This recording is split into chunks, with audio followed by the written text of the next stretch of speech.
Gente, pra começar, vou começar fazendo a pele dela.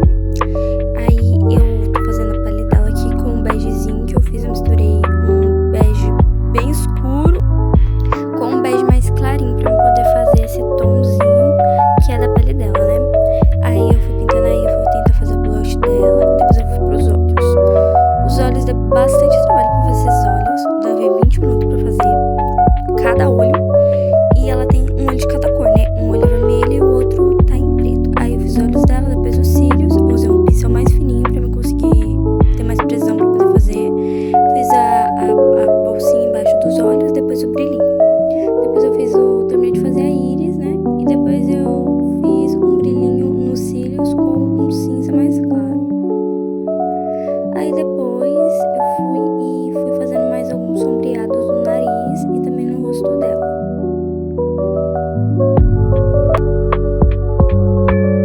Aí depois eu fiz o brilho do nariz e depois eu terminei de fazer o blush. Depois eu fui pro cabelo.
muita tinta, depois eu passei aquele bege, que no caso é meio marrom.